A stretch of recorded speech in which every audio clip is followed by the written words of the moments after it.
Halo Leute, nah wie geht's so? Kata tanya wann adalah salah satu W-Fragen yang biasa dipakai buat sehari-hari. Nah, kalau misalnya kamu masih belum familiar dengan apa itu W-Fragen, kamu bisa langsung aja nonton video aku di sini. Aku udah pernah bikin 12 W-Fragen beserta contohnya. Nah, tapi kali ini aku mau bahas secara spesifik tentang kata tanya wann atau kapan. Karena sebenarnya konteksnya tuh luas banget, dia bisa dipakai buat menjawab beberapa hal gitu. Dan aku mau kasih tahu juga gimana cara kita untuk menjawab hal tersebut dengan preposisi yang beda-beda. Aku akan bahas apa itu wann, dipakai buat nanya apa aja, dan gimana cara kita menjawab dengan preposisi yang berbeda-beda. Seid ihr bereit? Los geht's!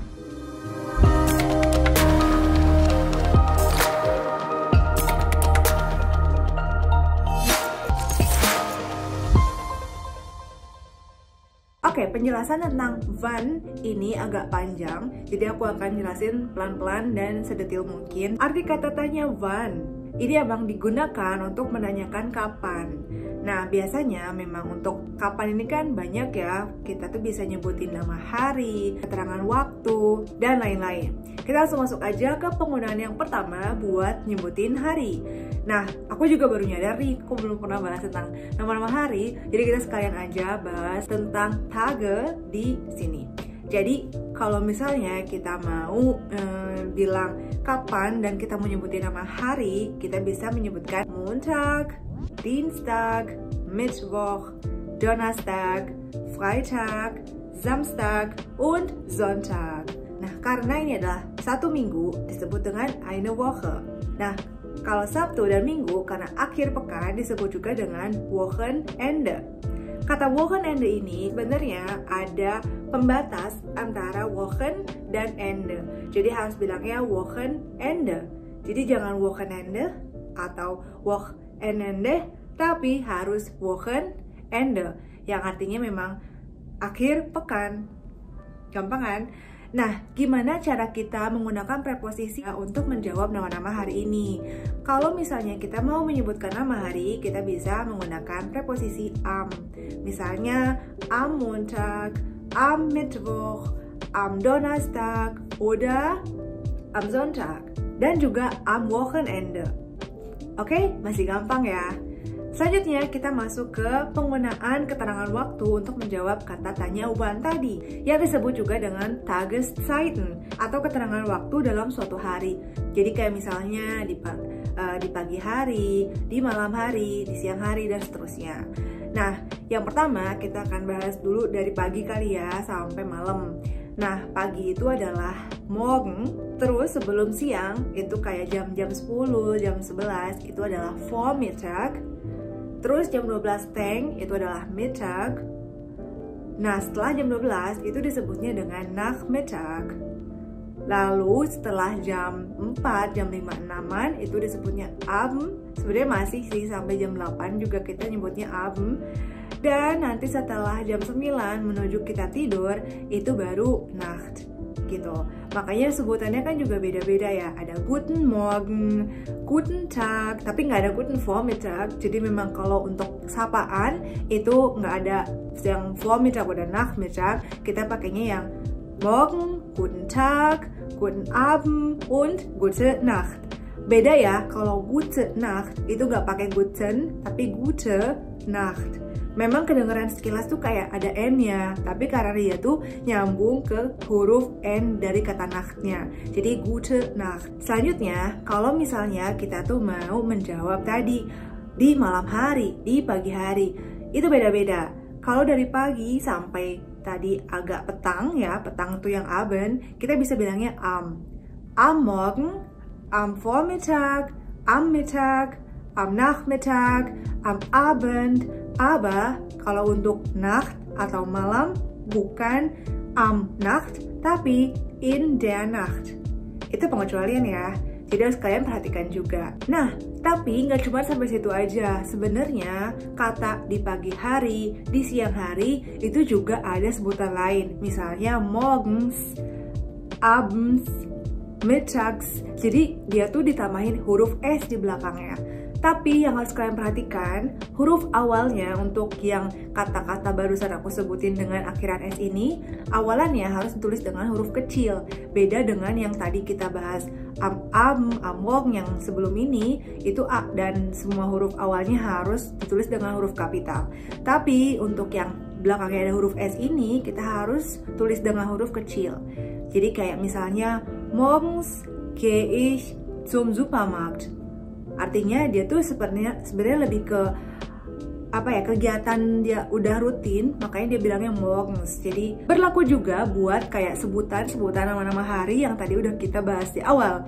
Itu juga untuk penyebutan yang ada huruf S di belakangnya seperti montags, dienstags, mittwochs. Itu kita harus pakai huruf kecil di depannya, walaupun itu seperti nama hari, tapi karena dia ada huruf S di belakangnya, kita harus pakai huruf kecil untuk penyebutan nama-nama hari tersebut. Nah, tapi kalau misalnya mau bilang di akhir pekan, an Wochenenden. Terus kalau misalnya mau bilang hari ini adalah heute, dan kemarin adalah gestern. Gampang kan? Kalau misalnya kalian masih ketuker-tuker nih, gimana sih cara ngucapin yang benar setiap kata-katanya ini? Kenapa kata heute ini dibacanya jadi heute? Atau kenapa kata gestern ini dibacanya gestern und nicht gestern? Nah, kalian bisa langsung aja join kelas aku tentang Aussprache Course di lancarjerman.com. Di sini udah ada 96 lebih member yang juga bergabung untuk belajar cara pengucapan bahasa Jerman yang baik dan benar supaya kalian nggak salah mengucapkan dan yang berakhir jadi salah arti deh nanti. Oke, kita langsung aja lanjut ke poin selanjutnya, yaitu Jahreszeiten, atau biasa kita sebut juga dengan musim. Penyebutan Jahreszeiten ini sebenarnya boleh dari mana aja gitu. Bisa dari kamu mau nyebutnya Sommernya dulu atau Frühlingnya dulu, bebas.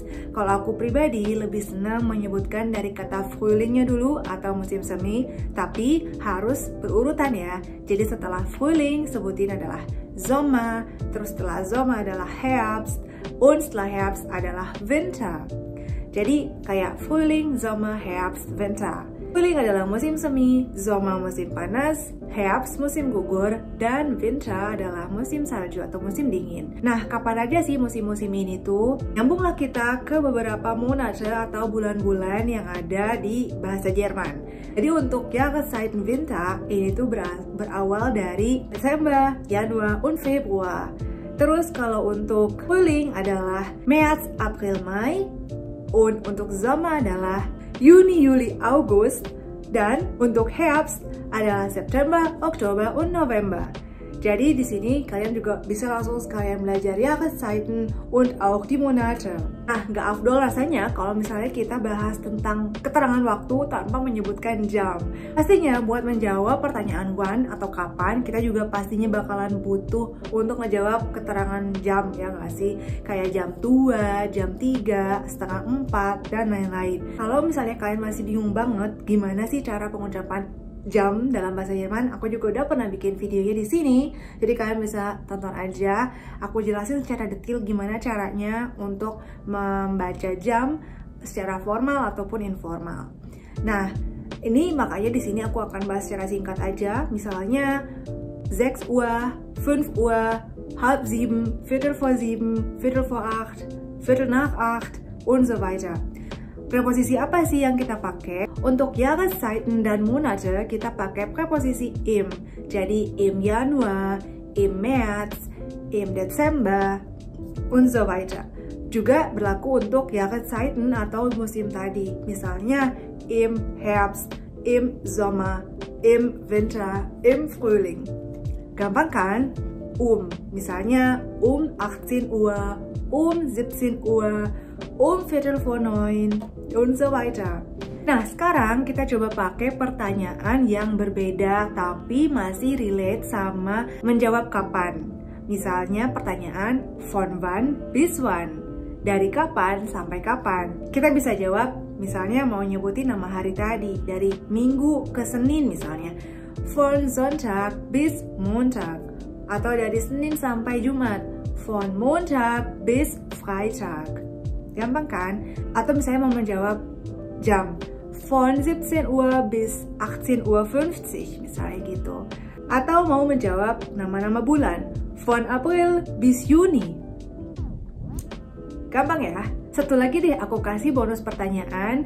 Kalau misalnya kalian ditanya wie oft atau seberapa sering, ini masih ada kaitannya sama keterangan waktu. Nah, misalnya kalian tuh sesering apa sih olahraga? Kan biasanya jawabnya sering atau kadang-kadang. Atau misalnya sesering apa sih kalian makan buah? Itu juga jawabannya kan nggak menentu kan? Nah, apa aja sih itu? Kalau misalnya kalian tuh sering melakukannya, itu kita bilangnya immer. Terus kalau misalnya jarang, kita bilangnya manchmal. Kalau misalnya sesuatu itu kita rutin lakukan, kita bisa bilangnya immer atau meistens. Kalau misalnya kalian tuh agak jarang ngelakuinnya, itu bisa bilangnya manchmal. Dan kalau misalnya sering tapi kayak ya kadang iya kadang enggak lah, itu oft. Jadi kayak rutin tapi kadang enggak juga gitu, itu oft. Kalau mau bilang jarang selain manchmal juga bisa bilang selten. Tapi selten itu lebih jarang dari manchmal. Kalau manchmal itu kan kadang-kadang, kalau selten itu kayak jarang. Dan kalau nggak pernah, itu nie atau niemals. Oke, gimana nih? Udah lebih tercerahkan belum tentang gimana cara menjawab kata wann atau kapan untuk beberapa keterangan-keterangan lainnya juga, kayak nama hari, nama bulan, musim, dan juga nyebutin jam. Terus juga untuk menjawab rutinitas, seberapa sering, ya kan? Nah, kalau misalnya kalian udah lebih ngerti nih, kalau gitu aku mau kasih soal dan kalian coba nanti tulis jawabannya di komen. Wann geht ihr ins Bett? Wann habt ihr Geburtstag? Wie oft treibst du Sport? Von wann bis wann bist du bei der Arbeit oder in der Schule? Tulis jawabannya di kolom komentar ya. Oke, dan viel Spaß beim Lernen. Kalau misalnya kalian belum subscribe, jangan lupa subscribe untuk dapetin materi-materi pembelajaran bahasa Jerman lainnya dan juga tips and trik seputar belajar bahasa Jerman ataupun traveling dan lain-lain. Oke, dan danke Leute fürs Zuschauen. Bis nächstes Mal. Ciao!